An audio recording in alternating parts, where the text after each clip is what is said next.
Dear viewer, यदि आप voice को ज़ीरो लेवल से सीखना चाहते हैं और इसके लिए यदि आपने हमारे थंबनेल को देखा है जहां बताया गया है कि एक्टिव से पैसिव में बदलने के लिए 6 बेसिक स्टेप्स के द्वारा आप 60% वॉइस को चुटकियों में सॉल्व कर लेंगे, तो आपने बिल्कुल सही वीडियो को क्लिक किया है। तो वो 6 स्टेप्स बताए, उससे पहले थोड़ा सा एक्टिव एंड पैसिव वॉइस के बारे में थोड़ा सा परिचय मैं दे देता हूँ। आप चाहे तो इस पार्ट को बेशक स्किप कर देते हैं, बट ये भी नॉलेजेबल है, रखना चाहिए हमें जानकारी में।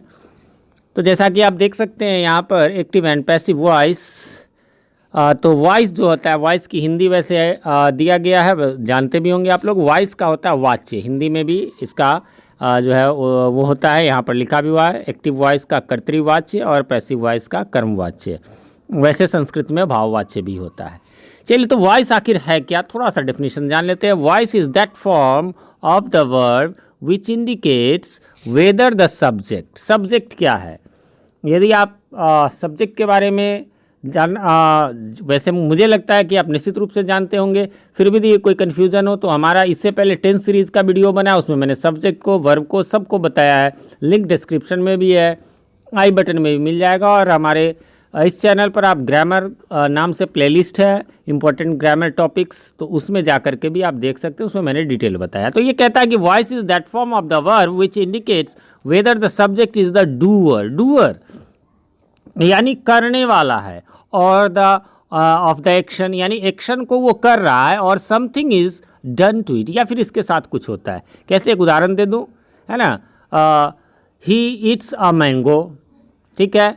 तो यहाँ पर क्या है, ही सब्जेक्ट है, वो क्या कर रहा है, ईट कर रहा है, डूअर है।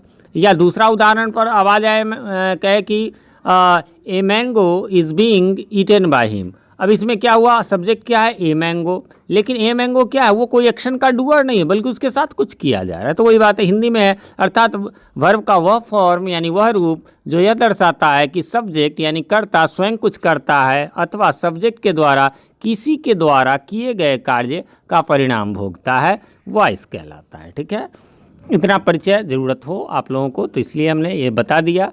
वैसे मेन तो हमारा एक्टिव से पैसिव भी हम वॉइस में चेंज करने वाला है। यहाँ पर जैसा कि आप देख सकते हैं है कि ट्रांजिटिव वर्ब के, ध्यान रखेंगे यहाँ पर मैंने लिखा है कि ट्रांजिटिव वर्ब के, है ना, ट्रांजिटिव वर्ब के 2 वॉइस होते हैं। कौन कौन से? तो एक्टिव वॉइस यानी कर्तृवाच्य और पैसिव वॉइस कर्मवाच्य। एक्टिव वॉइस क्या है, वैसे ऊपर जो डेफिनेशन दे दिया था उसी से रिलेटेड है। Verb is said to be in the active voice when the person और the thing denoted by the subject acts. यदि जो भी पर्सन या थिंग जो सब्जेक्ट के द्वारा है यदि वह एक्ट करता है यानी वह कार्य करता है, जैसा कि मैंने बताया ऊपर में, यहाँ पर भी देख सकते हैं। पहले हिंदी इसकी पढ़ ले। किसी अर्थात किसी वर्ब को एक्टिव वॉइस में कहा जाता है जब कोई व्यक्ति या वस्तु सब्जेक्ट के रूप में कुछ करता है। जैसे आई राइट अ लेटर, यहाँ देखेंगे आई सब्जेक्ट है, यहाँ पर कोई काम कर रहा है, कोई एक्शन कर रहा है, right. He is eating a mango, आप इसमें देख सकते हैं ही सब्जेक्ट है, तो ये कुछ काम कर रहा है, कोई एक्शन कर रहा है, क्या, तो ईटिंग। बाकी जो है पैसिव वॉइस तो उसी प्रकार का है, आप समझ सकते हैं। इसमें जो है वो डूअर नहीं होता, यानी ये verb is said to be in the passive voice when the person और thing denoted by the subject does not act, वो काम नहीं करता, but suffers the action done by somebody something, यानी वो किसी अन्य के द्वारा किए गए कार्य के परिणाम को भोगता है। यही बात हिंदी में लिखी हुई है। अर्थात किसी वर्ब को पैसिव वॉइस में कहा जाता है जब कोई व्यक्ति या वस्तु सब्जेक्ट के रूप में कार्य नहीं करता, बल्कि किसी व्यक्ति या वस्तु द्वारा किए गए कार्य का परिणाम भोगता है। ए लेटर, ए लेटर कोई काम नहीं कर रहा, बल्कि वो किसी के द्वारा, मी के द्वारा किए गए कार्य का परिणाम भोगता है। मैंगो यहाँ सब्जेक्ट है, लेकिन ये कोई काम नहीं कर रहा है, ये जो है हिम के द्वारा किए गए कार्य का परिणाम भोगता है। याद रखेंगे, यहाँ पर नोट में विशेष रूप से लिखा हुआ है कि केवल, ध्यान रखेंगे, केवल ट्रांजिटिव वर्ब्स के ही पैसिव वॉइस बनाए जाते हैं। लेकिन यहाँ पर आपको एक छोटा सा स्टार दिखाई दे रहा होगा, ये स्टार मैंने इसलिए दिया है, कुछ ऐसे एक्सेप्शंस हैं जो हमारे आगे के, एक्चुअली ये वॉइस का फर्स्ट वीडियो है, वॉइस सीरीज़ का ये फर्स्ट वीडियो है। इससे पहले टेंस के भी मैंने 7 वीडियोज़ बनाए हैं, उसमें फिर कंप्लीट आपका A to Z हो जाएगा। इसी प्रकार इसमें भी उम्मीद करता हूँ 3 या 4 वीडियो में ये समाप्त हो जाएगा, और लिंक उन सब के भी मैं डिस्क्रिप्शन में और आई बटन में दे दूँगा। तो कुछ ऐसे एक्सेप्शंस होते हैं, जैसे एक छोटा सा बताता हूँ, रोज़ स्मेल स्वीट, है ना, इसका पैसिव क्या होगा, ये तो ट्रांजिटिव नहीं है फिर भी, तो इन सब को भी मैं बताऊंगा, बहुत ही आसान होता है, उसके रूल्स के साथ मैं बता दूंगा। चलिए, तो अब इससे पहले हम सीधा चलना चाहते थे आपको कि मतलब ये बता 6 स्टेप्स बताने के लिए, लेकिन उससे पहले एक पॉइंट यहाँ पर दिया गया है, इसको देखना बहुत ही ज़्यादा ज़रूरी है। वैसे इसका अलग से वीडियो है वर्ब का, फिर भी मैं आपको यहाँ पर बता देता हूँ, डिस्क्रिप्शन में चेक कर लेंगे, वहाँ पर मैं ऑब्जेक्ट से रिलेटेड हमारे चैनल पीके मंत्रा इंग्लिश क्लासेस पर पहले से वीडियो अपलोड है, उसको आप देख लेंगे, लिंक में मैं दे दूंगा। क्या है, रिमेंबर, याद रखिए, किसी भी सेंटेंस में प्रिंसिपल वर्ब को पहचान कर, ये बहुत इंपॉर्टेंट है, व्हाट यानी क्या, या हुम यानी किसे, ठीक है, या किन्हें या किसको, से क्वेश्चन करना चाहिए। क्वेश्चन करेंगे, यदि आंसर मिल जाए तो समझिए कि वह वर्ब ट्रांजिटिव है, और जो आंसर मिले वह ऑब्जेक्ट होता है। ठीक है, बहुत इंपॉर्टेंट। एक मिनट, चलिए मैं एक एग्जाम्पल लिख देता हूँ यहाँ पर, I am eating a mango. ठीक है, ये तो वॉइस का है, इसलिए मैं इसमें ये नहीं बता रहा हूँ कि मतलब जो है ऑब्जेक्ट के बारे में ज़्यादा डिटेल, इस पर पूरा वीडियो है, उसको आप देख लेंगे तो क्लियर है, लेकिन इसमें हर एक में आपको ऑब्जेक्ट पहचानना होगा। पहला स्टेप ही आगे मैं वही बताने जा रहा हूँ, इसलिए मैं इसको एक एग्जाम्पल के तौर पे क्या करना, ऑब्जेक्ट कैसे पहचानेंगे। सबसे पहले आपको प्रिंसिपल वर्ब को पहचान लेना होगा। प्रिंसिपल वर्ब क्या है, तो मैं अपने स्टूडेंट्स को बताता हूँ बहुत ही सिंपल भाषा में कि भाई मुझे डेफिनेशन आप मत देना, जिसका V1 V2 V3 है ना, V4 या V5 जो रूप होता है, यानी जो आप पढ़ते हैं गो, वेंट, गॉन, गोइंग, गोज, ये वाले जो होते हैं, तो ये यदि आपको जो वर्ब हैं तो ये प्रिंसिपल वर्ब कहलाते हैं। तो क्या करना है, इस सेंटेंस में आपको पहचान लेना है ना। जैसे I am eating a mango, इसमें कौन सा आपको लगता है प्रिंसिपल वर्ब है, तो यहाँ पर ईटिंग है, ये V4 है ING वाला। ठीक है, तो इसमें क्वेश्चन करना होगा हमें, किस चीज़ से, व्हाट से। ईटिंग व्हाट, खा रहा है क्या, तो आपका जवाब होगा मैंगो। ये जो मैंगो जवाब आया यही आपका ऑब्जेक्ट होगा। लेकिन एक पॉइंट इसमें ये याद रखना है कि इसके पहले कोई डिटर्मिनर्स आए। डिटर्मिनर्स क्या होता है, articles plus some of adjective, यानी आर्टिकल यानी ए एंड द, और कुछ एडजेक्टिव जैसे कि my, your, his, her, this, that, these, those, ये सब यदि आ जाए, वो सब भी हमको ऑब्जेक्ट में ही लेना है। यानी कुल मिलाकर के ये पूरा ए मैंगो जो है वो आपका जो है ऑब्जेक्ट हुआ। ठीक है, ये ए मैंगो आपका ऑब्जेक्ट हो गया। तो ऑब्जेक्ट को पहचान लेना। वैसे एक बात और लिखी है इसमें कि यदि व्हाट से आंसर मिले तो वो डायरेक्ट ऑब्जेक्ट होता है, और यदि हुम से आंसर मिले तो वो इनडायरेक्ट ऑब्जेक्ट होता है। ये पॉइंट याद रखना, कोई खास ज़रूरी नहीं है। चलिए, थोड़ा सा और है कि we prefer to use passive voice. हम पैसिव वॉइस कब यूज़ करते हैं, ये सब डेफिनेशन की बात है, मैं इसको स्किप कर देता हूँ, है ना। We use the passive voice in किन किन चीज़ों में करते हैं, इन सबको अब सीधा, जिसका आपको बेसब्री से इंतज़ार है, तो उसी पर हम लोग चलते हैं। तो ऊपर जो मैं बता रहा था उसका स्टेप 1 में यहाँ पर यही काम है। चलिए, तो सबसे पहला, जैसा कि आप देख सकते हैं यहाँ पर है कि एक्टिव से पैसिव वॉइस बनाने के नियम, तो बदलने के 6 जो बेसिक स्टेप्स मैंने कहा है, एक्टिव से एक्टिव वॉइस को पैसिव वॉइस में बदलने के 6 बेसिक स्टेप्स। ठीक है, तो वो हम यहाँ पर जानेंगे। पहला है आपका, सबसे पहला है क्या, यही है कि यदि एक्टिव वॉइस के ऑब्जेक्ट को पैसिव में बदलते के सब्जेक्ट के रूप में लिख देंगे। देखिए, इसको समझिए। यदि मैंने वहाँ पर अभी आपको एक सेंटेंस दिया मैंने कि I am eating a mango, तो आपको क्या करना है, उसमें ऑब्जेक्ट आपने क्या छाटा, ए मैंगो। तो पहला काम आपका यही है कि जो एक्टिव वॉइस है उसका जो ऑब्जेक्ट है, यानी मैंगो था, उसको पैसिव में हमें सब्जेक्ट बना देना है। यानी एक्टिव में वो लास्ट में होगा, उसको हमको फर्स्ट में ले आना। ठीक है, सब्जेक्ट के रूप में चेंज कर देंगे। ठीक, तो हम स्टार्टिंग मान लीजिए उस सेंटेंस की करें तो क्या हो जाएगा, ए मैंगो। ठीक है, ये हमारा स्टेप 1 हो गया। स्टेप 1 हर एक में आपको होगा ही होगा, है ना। इसमें मतलब सब में ऑब्जेक्ट का सब्जेक्ट हम बनाएंगे। 6 में से 3 स्टेप है कि वो होगा ही होगा, 3 है हो भी सकते हैं, नहीं भी हो सकते हैं। अब इसमें एक ज़रूरी बात है। क्या ज़रूरी बात है कि यदि नाउन होंगे, ठीक है, नाउन होंगे फिर तो ठीक है, नाउन है तो उसमें आपको कोई दिक्कत नहीं है। वो ए मैंगो है तो ए मैंगो रहेगा। यदि मान लीजिए कि आपको मोहन है, सीता है, द गर्ल है, द बॉय है, ऐसा कोई भी नाउन है तो रहेगा। लेकिन यदि प्रोनाउन हो तो फिर आपको क्या करना है, खासकर पर्सनल प्रोनाउन हो तो यदि उधर मी रहेगा तो उसको इधर लाते वक्त आपको आई बना देना है, अस रहे तो वी बना देना है, हिम रहे तो ही बना देना है, हर रहे तो शी बना देना है, देम रहे तो दे बना देना है, यू रहे तो यू और इट तो सेम रहता है, इसमें कोई चेंज नहीं होता है। एक बात और आपने गौर किया होगा कि मैंने इसमें दोनों तरफ तीर का निशान दिया है। क्यों? क्योंकि एक स्टेप आगे बताऊंगा फिर इसी प्रकार से कि इधर के सब्जेक्ट को उधर ले जाना होगा तो हम आई को मी बना देंगे। ठीक है, जैसे अभी फर्स्ट स्टेप में है कि मी यदि उधर रहे तो आई बना देंगे, वैसे ही आई को मी बना देंगे, इसलिए ये ऐसा दोनों तरफ तीर दिया गया है। पहला स्टेप आपने समझ लिया। अब दूसरा स्टेप क्या कहता है, ज़रा इसको देख लीजिए। दूसरा स्टेप कहता है उसके बाद एक्टिव वॉइस में आए हेल्पिंग वर्ब को। हेल्पिंग वर्ब क्या होता है, नॉर्मली आप सब जानते होंगे, is, am, are, was, were, have, has, had, do, does, did, और इसके अलावा modal verbs can, could, may, might, shall, should, will, would, ये जो होते हैं यही हेल्पिंग वर्ब्स हैं। तो इनमें यदि ये सब आएंगे तो उनको रख देंगे, मतलब सेम टू सेम रख देंगे। हाँ, एक चीज़ है, केवल ज़रूरत पड़ने पर पर्सन तथा नंबर के अनुसार उसे अपने समूह में लिख देंगे। देखिए अपना समूह क्या है तो मैं इसको बता देता हूँ। समूह आपका होता है, जैसे कहीं पर ईज आपको नज़र आ जाए तो आपको ये नहीं है कि ईज ही लगाना है, ईज, एम, आर एक समूह है तो इसमें से कोई ईज रहे तो ईज, एम, आर में से एक हो सकता है। इसी प्रकार से आप मान के चलिए दूसरा है, आपको 4 ही ग्रुप होते हैं, वाज और वर। तो यदि वाज रहे तो आपको सब्जेक्ट के अनुसार ज़रूरत पड़े तो बेहिचक आप वर लगा देंगे। इसी प्रकार से एक होता है हैव और हैज़ का ग्रुप, यदि हैव रहे तो आप हैज़ भी लगा सकते हैं ज़रूरत के मुताबिक। और एक लास्ट होता है कि यदि शैल रहे, है ना, शैल रहे तो आप शैल की जगह विल भी, ये शैल विल एक ग्रुप में है वो भी लगा सकते हैं। ठीक है, इतना है। एक बात और कह रहा है कि ध्यान रखें कि सिंपल प्रेजेंट तथा सिंपल पास्ट के एक्टिव फॉर्म में हेल्पिंग वर्ब नहीं होता, केवल सिंपल प्रेजेंट और सिंपल पास्ट में नहीं होता, बाकी सब में होता है। स्टेप 2 समझ गए।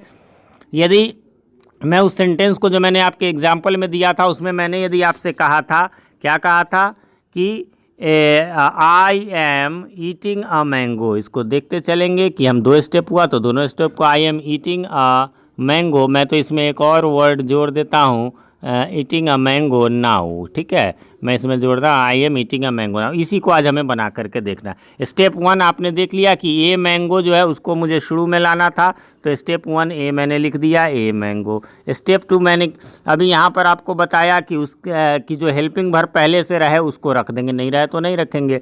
तो पहले से हेल्पिंग वर्ब क्या है यहाँ पर, तो एम है।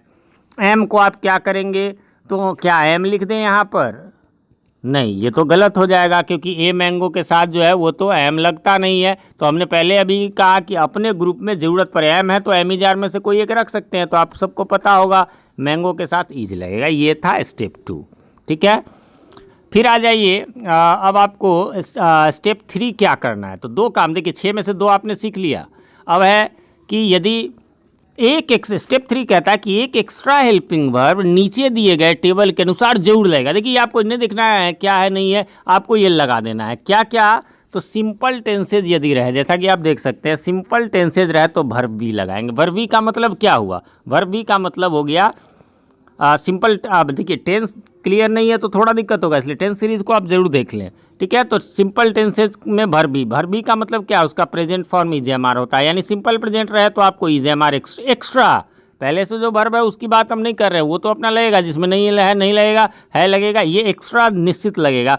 तो सिंपल प्रेजेंट में इज एम आर लगा देंगे, सिंपल पास्ट में वाज वर लगा देंगे, और सिंपल फ्यूचर है तो बी लगा देंगे। ठीक, इसके अलावा आप देख लीजिए यहाँ पर कंटिन्यूअस और परफेक्ट कंटिन्यूअस 2 टेंसेज में आप देख रहे हैं बीइंग लगेगा। इसको यदि मैं एकदम देसी स्टाइल में बोलूँ तो जो आईएनजी वाला वर्ब फॉर्म होता है ना, 12 में से 6 टेंसेज में आईएनजी लगते हैं, तो जो आईएनजी वाला हो ना उसमें बीइंग लगा देना है। ठीक है, उसमें बी पहले जोड़ दीजिए, यानी आई है ना, बी जोड़ दीजिए, आईएनजी है, बीइंग लगा दें। ठीक है, 6 टेंसेज में हो गए, यानी आईएनजी वाला जो भी है कंटिन्यूअस टेंस। अब देखिए कंटिन्यूअस टेंस मैंने लिखा है, इसका मतलब हो गया present continuous, past continuous, future continuous, सारे ही है ना, इसमें एस छूट गया हुआ है, अन्यथा ये टेंसेज होता। इसी प्रकार परफेक्ट कंटिन्यूअस टेंसेज का मतलब हो गया present perfect continuous, past perfect continuous, future perfect continuous. ये 6 के 6 में आपको जो है वाईएनजी वाले वर्ब फॉर्म होते हैं तो उसमें बीइंग लगेंगे। इसके अलावा आप जैसा कि देख सकते हैं यहाँ पर परफेक्ट टेंसेज, इसमें बीइंग लगेगा। इसको भी मैं एकदम देसी स्टाइल में बोलूँ, देहाती में बोलूँ, तो जहाँ पर जिस वर्ब में आपको जिस सेंटेंस में हैव, हैज या हैड नज़र आ जाए उसमें आपको एक्स्ट्रा हेल्पिंग वर्ब बीन लगा देना है, ठीक है। और अब लास्ट आपका 2 है जिसमें एक ही जैसा लगेगा, मॉडल वर्ब्स। मॉडल वर्ब्स अभी मैंने बताया कुल 13 होते हैं आपको, can, could, may, might, shall, should, will, would, must, need, dare, ought to, used to, ठीक है। तो ये जो है ये 13, और इसके अलावा वर्ब बी या वर्ब हैव प्लस 2 रहे। वर्ब बी या वर्ब हैव प्लस 2 क्या हुआ, तो यही वर्ब बी का मतलब होता है इज एम आर, आपको मालूम है वाज वर, तो वही इज टू रहे, एम टू रहे, आर टू रहे, है ना, वॉज टू रहे, वर टू रहे, या इसी प्रकार वर्ब हैव प्लस 2 यानी have to, has to, had to रहे। ये सब जब रहे तो आपको बी लगा देना है, ठीक है। ऊपर के आपने देख लिए, फिर से एक बार रिमाइंड कर ले कि सिंपल टेंसेज रहे, यानी सिंपल टेंसेज का मतलब क्या, simple present is am are, simple past was were, और सिंपल फ्यूचर में बी। आईएनजी वाला यदि रहे तो आपको जो है उसमें जो है बीइंग लगा देंगे। हैव, हैज, हैड वाला रहे तो उसमें बीन लगा देंगे। मॉडल वर्ब कैन, कुड रहे, या is to, am to, are to, was to रहे तो इसमें आपको जो है वो बी लगा देंगे, ठीक है। बस इतना ये रटना पड़ेगा आपको, बस इसके अलावा कुछ नहीं अभी आपको फिलहाल रटना है, ठीक है। तो इतना को हमें ध्यान में रखना है। चलिए अब बढ़ते हैं आगे। हाँ, एक चीज़ यहाँ पर ब्रैकेट में आपको दिख रहा होगा कि ये परफेक्ट कंटिन्यूअस टेंसेज को मैंने ब्रैकेट में रखा। एक्चुअली नॉर्मली ग्रामर के अनुसार इस टेंसेज का 12 में से 8 टेंसेज के ही बनते हैं, 4 के नहीं बनते, एक फ्यूचर कंटिन्यूअस के नहीं बनते, और एक तीनों परफेक्ट कंटिन्यूअस टेंसेज यानी present perfect continuous, past perfect continuous और फ्यूचर परफेक्ट कंटिन्यूअस के नहीं बनते हैं। चलिए, तो हमारा थर्ड स्टेप हो गया। अभी जो मैं एग्जाम्पल ले रहा था, है ना, वो या ये बात तो जो अभी मैंने बताई वो यहाँ नोट में लिखा भी हुआ है, आप देख सकते हैं, ठीक है। हाँ, तो अभी जब तीसरा स्टेप बन गया तो चौथा भी पढ़ लेते हैं। तो चारों स्टेप इस बार करेंगे, फर्स्ट 2 मैंने कर लिया था। तो कह रहा है चौथा स्टेप आपको बहुत ही ज़्यादा ईजी है, कुछ नहीं करना। उसके बाद एक्टिव वॉइस के प्रिंसिपल वर्ब को V3 के रूप में लिख देंगे। V3 का मतलब हो गया पास्ट पार्टिसिपल के रूप में लिख देंगे, बस एकदम सा। ये सबको अभी आप स्किप कर दीजिए, ये सब है। ये वैसे सिंपल ही है कि इस वर्ब के साथ आस्क के साथ फॉर रहे तो फॉर को भी साथ में ही रहने देंगे। ये अभी आपको बेसिक लेवल में ज़रूरत नहीं होगी, हाई लेवल में होगी। दोबारा मैं इसका वीडियो बनाऊंगा तो उसमें इन सब चीज़ों के काम आपको आएंगे। सॉरी। चलिए, तो चौथा स्टेप तक हो गया। अब मैं फिर से इसको बना करके आपको दिखाऊंगा। क्या मैंने लिखा था, क्वेश्चन मेरा था कि I am eating a mango now, ठीक है। इसको मैंने बनाया था, 2 स्टेप तक आपको बना दिया था। चलिए आगे देखते हैं। पहला स्टेप आपको याद है, ऑब्जेक्ट क्या है, तो ईटिंग से क्वेश्चन करेंगे व्हाट, तो अ मैंगो। तो पहला स्टेप था हमारा कि अ मैंगो लिख देंगे, अ मैंगो, ठीक है। सेकंड स्टेप था, ये स्टेप 1 जो है वो एकदम होगा ही होगा। स्टेप 2 था कि जो हेल्पिंग वर्ब है उसको लिख देंगे, तो एम की जगह उसमें से हमने इज लिया। इसके बारे में जैसा कि मैंने बता दिया हुआ है आपको कि यदि ये स्टेप होगा तो रखेंगे, स्टेप 2 नहीं रहेगा जिस टेंस में नहीं रखेंगे। स्टेप 3 अभी आपने क्या सीखा कि एक एक्स्ट्रा हेल्पिंग वर्ब जरूर लगाएंगे। तो एक्स्ट्रा हेल्पिंग वर्ब इसमें कौन सा लगेगा, कैसे पहचानेंगे, तो आप देख रहे हैं आईएनजी वाला। आईएनजी वाले में हमने बताया था रटने के लिए बीइंग, ये तो रटंत विद्या है। ये एक्स्ट्रा, ये जो है स्टेप 3 है, ये होगा ही होगा। और अभी हमने स्टेप 4 क्या पढ़ा, तो बस जो वर्ब है यानी प्रिंसिपल वर्ब है यानी ईटिंग है, इसका V3 लगा देना है। यानी ए मैंगो इज बीइंग और ईट का V3 हमने लगा दिया, ईटन, ठीक है। ये स्टेप 4 है, ये भी होगा ही होगा।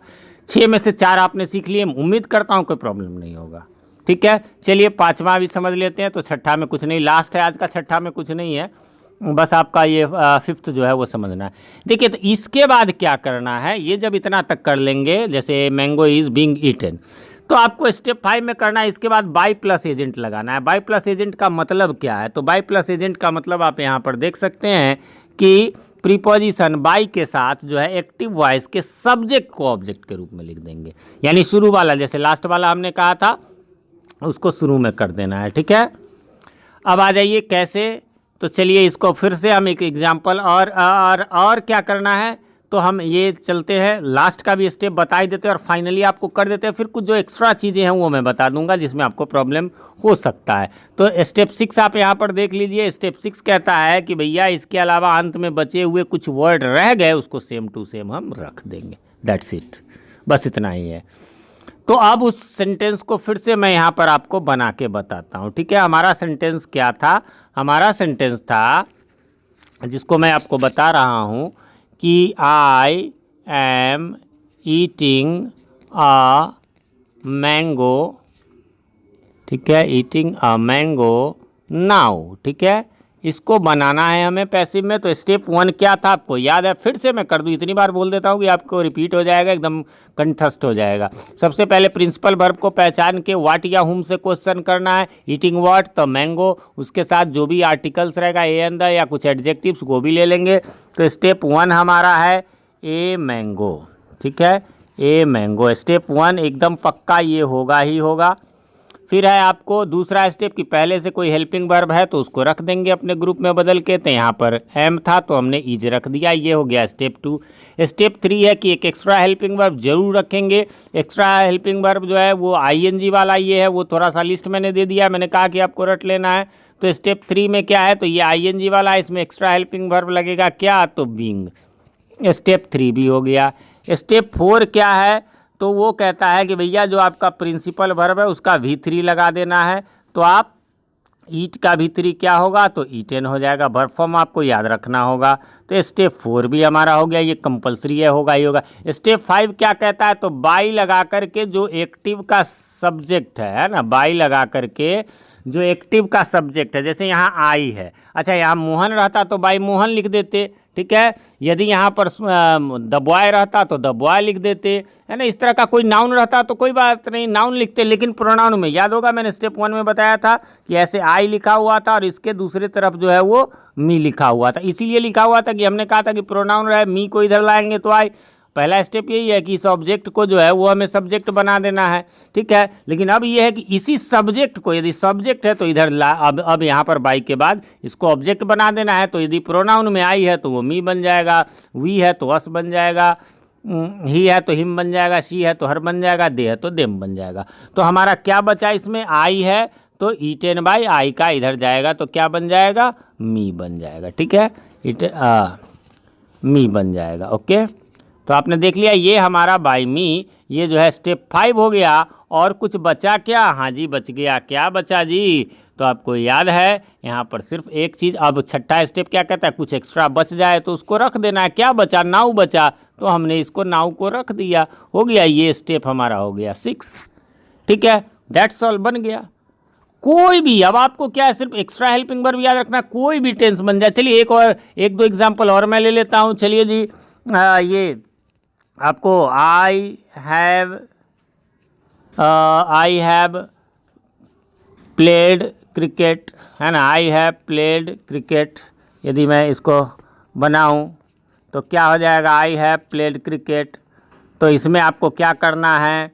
आपको ऑब्जेक्ट छांटना है। कैसे? तो प्रिंसिपल वर्ब क्या है? तो प्लेड। इसमें पूछेंगे व्हाट, खेला, क्या खेला? तो स्टेप 1 जो है यही इसका ऑब्जेक्ट बना दिए, क्रिकेट। फिर पहले से जो हेल्पिंग वर्ब है उसको रख देंगे। तो यहाँ पर पहले से हेल्पिंग वर्ब क्या है? तो हैव है। लेकिन याद कीजिए मैंने आपको बताया हुआ है कि हैव रहे तो अपने ग्रुप में हम हैव या हैज में से लगा सकते हैं। क्रिकेट सिंगुलर है इसलिए यहाँ पर लगेगा हैज, तो cricket has. Extra helping verb क्या लगेगा? अब ये आपको याद रखना है, मैंने देसी भाषा में बताया था, ठेठी भाषा में बताया था, देहाती भाषा में बताया था कि हैव हैज हैड रहे तो बीन लगेगा। तो एक्स्ट्रा हेल्पिंग वर्ब हमने यहाँ पर बीन लगा लिया, ठीक है। फिर चौथा स्टेप हमने बताया था, आप उसको स्क्रीनशॉट लेकर के भी उन रूल्स को रख सकते हैं कि V3 लगाएंगे। तो यहाँ पर प्लेड ऑलरेडी V3 है इसलिए प्लेड लगा दिया, ठीक है। और फिफ्थ स्टेप क्या था? तो बाई लगा करके इसका ऑब्जेक्ट बना देंगे तो आई का मी बन गया, ठीक है। इस प्रकार से आपका क्लियर हो गया। छठा स्टेप कुछ बचा नहीं इसलिए नहीं रख रहे हैं, नहीं तो बचता तो यहाँ पर रख देते, ठीक है। मुझे नहीं लगता कि अब किसी भी प्रकार की कोई कन्फ्यूज़न होगी। फिर भी हाँ, फिर भी एक दो और एग्जाम्पल दे देता हूँ। चलिए, और एक चीज़ और, ये वीडियो देखने के बाद आपको हमारे चैनल जीटी गुरुजी पर जो है वो ऑक्सफोर्ड जूनियर इंग्लिश ग्रामर के नाम से एक प्लेलिस्ट है, उसमें जा कर के आपको एक्सरसाइज 64 से लेकर के है ना, एक्सरसाइज 64 से लेकर के और 84 तक ऑक्सफोर्ड जूनियर इंग्लिश ग्रामर के एक्सरसाइजेस सॉल्व किए गए हैं। तो वो वॉइस से ही रिलेटेड है। यदि इन एक्सरसाइजेज को आप बना लेंगे, कम से कम 75 तक आप बना लेंगे, 10-12 एक्सरसाइज बना लेंगे, तो आपका एकदम पूरा क्लियर हो जाएगा। उसमें आंसर सहित मैंने बताया हुआ है, वो बेटर रहेगा। पहले मैंने वही बना दिया था, हालांकि पहले मुझे रूल से रिलेटेड बनाना चाहिए, बट उसकी डिमांड ज़्यादा थी तो मैंने बनाया, वो आप कर लेंगे। ठीक है, फिर भी एक दो, अब जैसे सबसे पहला उसका है तो उसमें कुछ लोगों को गड़बड़ हो जाती है कि पहला उसमें है मोहन, 64 का पहला है मोहन ईट्स अ मैंगो। अब इसमें जो है वो कई बच्चे, कई हमारे स्टूडेंट, कई हमारे सब्सक्राइबर कंफ्यूज हो सकते हैं, नहीं सब कंफ्यूज होना है। फिर वही है, प्रिंसिपल वर्ब क्या है, ईट्स है। ईट्स में क्वेश्चन कीजिए व्हाट, तो अ मैंगो। ठीक है, अ मैंगो, तो हमें इसी को शुरू में रख लेना है, अ मैंगो। अब इसमें कुछ लोग कहेंगे जा, इसमें तो हेल्पिंग वर्ब है ही नहीं। अरे भाई नहीं है तो नहीं रखेंगे, बस हमें एक्स्ट्रा हेल्पिंग वर्ब लगाना है। तो ये टेंस कौन सा है, देखिए, जिसमें कोई हेल्पिंग वर्ब नहीं हो वही या तो सिंपल प्रेजेंट होगा या सिंपल पास्ट होगा। यहाँ पर पहचानेंगे कैसे, यदि V1 रहे, यानी जैसे ईट, गो, कम मूल रूप रहे तब, या फिर उसमें एस लगा हुआ जैसे ईट्स, गोज, राइट्स, रीड्स रहे तो वो V5 होता है। ये दोनों रहे तो हमको समझ जाना है कि ये सिंपल प्रेजेंट है, तो इज़-एम-आर लगा देना है। यदि उसमें V2 रहे, यानी ईट का एट हो, गो का वेंट हो, तो हमें समझ जाना है कि सिंपल पास्ट है, उसमें जो है सो वाज वर्ड लगा देना। एक्स्ट्रा हेल्पिंग वर्ब पहले से तो है ही नहीं, तो हमें तो सीधा स्टेप 1 के बाद हमें सीधे 3 पर चले जाना है। तो ए मैंगो के साथ क्या लगेगा, तो ईज लगेगा। तो ये स्टेप 1 के बाद सीधा 3 आ गए। स्टेप 4 क्या है, तो जो वर्ब है उसका V3 लिख देंगे तो ईटेन हो जाएगा। ठीक है, स्टेप 4।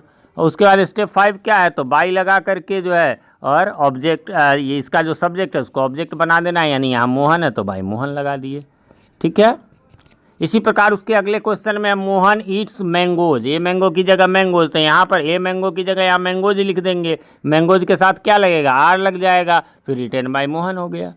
ठीक है, अब कोई कन्फ्यूजन नहीं होगी, नहीं तो आप उसको एक्सरसाइज देख लेने के बाद 110% आपका कन्फ्यूज़न दूर हो जाएगा। अब कुछ इंपॉर्टेंट बातें, ये स्टेप 5 जो है वो कंपलसरी नहीं है। स्टेप 1 कंपलसरी है, 3 कंपलसरी है, 4 कंपलसरी है, 2 कंपलसरी नहीं है। आपको पता है कि उसमें जो हेल्पिंग वर्ब रहे तो रखेंगे, नहीं तो नहीं रखेंगे। तो 5 में या 6 में भी बता दिया कि एक्स्ट्रा वर्ड कुछ रहे तो रखेंगे, नहीं तो नहीं।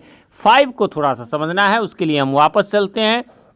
ये बहुत ही ज़्यादा इंपॉर्टेंट है, इसको ध्यान में रखना है आपको। मैंने इसको हाईलाइट करके जो है वो बताया है। तो स्टेप 5 में जैसा कि आप देख सकते हैं यहाँ पर दिया गया है कि भाई वही जो अभी मैंने बताया ही है कि बाई प्लस एजेंट अर्थात प्रीपोजिशन बाई के साथ जो है एक्टिव वॉइस के सब्जेक्ट को ऑब्जेक्ट के रूप में लिख देंगे। ये तो करेंगे, लेकिन कुछ चीज़ों में जो है वो आपको नहीं होते हैं। पहले नोट 1 देखिए, नाउन में सेम लिखेंगे, जबकि प्रोनाउन का ऑब्जेक्टिव कैसे लिखेंगे वो मैंने बताया, आई का मी का आई वाला। अब मेन नोट 2 है, क्या पैसिव ऑब्जेक्ट्स के रूप में अननोन, अंडरस्टूड और गैदरिंग, ठीक है, का प्रयोग नहीं होता है। क्यों नहीं होता है भैया, मतलब न बाई लगाएंगे न इन चीज़ों को, तो ये आखिर हैं क्या, इसको समझ लीजिए। अननोन तो मैंने क्लियर लिख दिया। अननोन क्या हुआ, one, someone, nobody, somebody, no one, anyone. ठीक है, कहने का मतलब है कि यदि मतलब कोई रहे कि जैसे मान लीजिए एक एग्जांपल है, someone has stolen my pen, तो क्या हो जाएगा, my pen has been stolen, तो बाय समवन नहीं लगाएंगे, न बाय लिखेंगे न समवन लिखेंगे। ठीक, इसी प्रकार अंडरस्टूड, ये अंडरस्टूड क्या है, अंडरस्टूड का मतलब होता है जो हम जानते हैं, समझते हैं, क्या किसका कौन काम है। एग्जाम्पल में देख लीजिए, पुलिस, हमें पता है थीफ को अरेस्ट कौन करेगी तो पुलिस है ना, रॉबरी यानी डकैती कौन करेगा तो रॉबर, पेशेंट को एग्जामिन कौन करेगा तो डॉक्टर, पेशेंट को लुक आफ्टर कौन करेगी तो नर्स, है ना, नर्स, या मैंने एग्जांपल नहीं दिया बट वो भी होगा। टीचिंग कौन करेगा तो टीचर, लेटर डिलीवरी कौन करेगा तो पोस्टमैन। तो ये अंडरस्टूड है कि हम जानते हैं इनका ये काम है, तो फिर उसमें नहीं लगाएंगे। देखिए उसके अलावा ये कोई काम करे, जैसे डॉक्टर ने जो है वो डॉक्टर ने पुलिस को पीट दिया या पुलिस ने डॉक्टर को पीट दिया, ये तो उनका काम नहीं, फिर उसमें बाई लगाएंगे। लेकिन यदि इनका अपना काम हो, जैसे the doctor is examining the patient, तो क्या हो जाएगा, the patient is being examined, लेकिन बाय द डॉक्टर नहीं लगेगा, ना बाय लगेगा ना डॉक्टर लगेगा, है ना, क्योंकि वो हमको पता है एग्जामिन जो है वो डॉक्टर ही करेगा।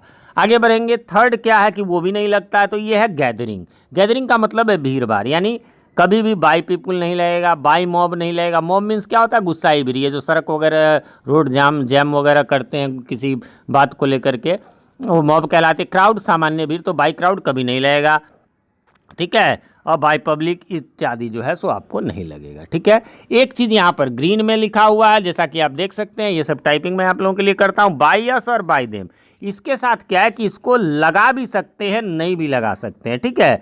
बेहतर है कि ना लगाएं, और लगाना पड़े कभी एग्जाम में तो आप बेटर है कि उसको ब्रैकेट, मान लीजिए बाय देम लिखना है, हमें लग रहा है यार इसमें लगेगा कि नहीं लगेगा, तो उसको ब्रैकेट में लिख दीजिए। ब्रैकेट का वैसे भी मतलब होता है कि हाँ भाई हो भी सकता है, नहीं भी हो सकता, तो बाय यस और बाय देम को जो है वो यही काम करे, आप हमेशा ब्रैकेट में रख दें, ठीक है। कुछ लोग कहेंगे नहीं होगा, आप एग्जाम्पल भी देखेंगे ना वो बुक में जो मैंने एक्सरसाइजेस दिए हुए हैं, आप देखेंगे किसी में बाय देम लगा हुआ, किसी में नहीं, ज़्यादातर में लेकिन नहीं ही लगा रहेगा, ठीक है। एक बात और है, ये है, ये आपको हाई लेवल पे जाने के बाद इसकी ज़रूरत पड़ेगी, भी नॉर्मल में नहीं है। यदि नॉर्मल में चाहते भी हैं तो बड़ा आसान सा है कि ज़रूरत के मुताबिक बाय प्रीपोजिशन का प्रयोग किया भी जा सकता है, नहीं भी किया जा सकता है। बाय के अलावे दूसरे प्रीपोजिशन जैसे एट, टू, विथ, ईटीसी का प्रयोग ज़रूरत के मुताबिक किया जा सकता है। जैसे देखिए, यदि कहीं प्लीज्ड आ जाए तो ऐसा नहीं लिखेंगे प्लीज्ड बाय राम मोहन जो भी है वो नहीं, प्लीज्ड बाय नहीं लिखेंगे, बल्कि प्लीज्ड विथ लिखेंगे, ठीक है। ये ज़्यादा नहीं, ग्रीन वाले को ध्यान रखिएगा, रट्टा मार लीजिए। सेटिस्फाइड तो बाय नहीं होगा, बल्कि सेटिस्फाइड विथ होगा। इसी प्रकार इंटरेस्टेड बाय नहीं होगा, इन होगा। शॉक्ड बाय नहीं होगा, एट होगा। सरप्राइज्ड बाय नहीं होगा, बल्कि एट होगा। इसी प्रकार से नॉक्ड बाय नहीं होगा, बल्कि एट होगा, है ना। नोन बाय नहीं बल्कि टू होगा, है ना। मेड बाय नहीं बल्कि ऑफ होगा, ठीक है। तो ये जो है कहने का मतलब है कि ये आपको, अब वैसे ये बाकियों को भी आप स्क्रीनशॉट लेकर के इसको रख लें, ये जो है हाई लेवल पे काम आएगा, बट इसमें नॉर्मल में आपका मीडियम लेवल तक, लो लेवल मीडियम लेवल आपका इतना में ही 60% बन जाएगा। और जो इसके अलावा 40% बचे उसके लिए अगले वीडियोस में एक या दो वीडियो में मैं उनको कंक्लूड कर दूंगा। लेकिन ये जो है 60% आपके टेंस तो ऑल हो गए, मॉडल्स हो गए, H2 M2 R2 ये सारे बन गए। 60% से भी ज़्यादा मेन तो टेंस के ही लोग बनाते हैं। तो इस प्रकार से उम्मीद करता हूं कि ये वीडियो आपके लिए बहुत यूज़फुल रहा होगा, और यदि आपको यूज़फुल लगा आप बना करके पहले देखिए, उसके बाद आप इस वीडियो को शेयर जरूर करें और लाइक अभी से कर दें, क्योंकि आप इस वीडियो को दोबारा ढूंढने में परेशानी नहीं हो। लाइक्ड वीडियोज़ में ये आपको आसानी से मिल जाए। चैनल पर नए हैं या चैनल को अभी तक सब्सक्राइब नहीं किया, क्योंकि देखा गया कि वीडियोज़ जो है 85% वीडियोज़ वही लोग देख रहे हैं जो सब्सक्राइब नहीं किया। तो भैया प्लीज़ सब्सक्राइब कर लीजिए, ताकि इसी प्रकार के जो है वो वीडियोज़ मैं आपके लिए लाता रहूँ। हमारे चैनल पीके मंत्रा इंग्लिश क्लासेस पर आपको वर्ब्स से रिलेटेड भी मैंने सीरीज़ डाल दिया। वर्ब्स वाला आप सबका बहुत प्यार मिला, उसमें लगभग 52,000 से ज़्यादा लोगों ने उस वीडियो को देखा है, वो सब भी आप देख सकते हैं प्लेलिस्ट में जा कर के। और हाँ, यदि जब आपको ये समझ में आए तो इस ज्ञान का प्रकाश को और फैलाएं, अपने दोस्तों को, अपने नियर एंड डियर वंस को शेयर करें। मिलते हैं अगले वीडियो में, तब तक के लिए हैव अ नाइस डे।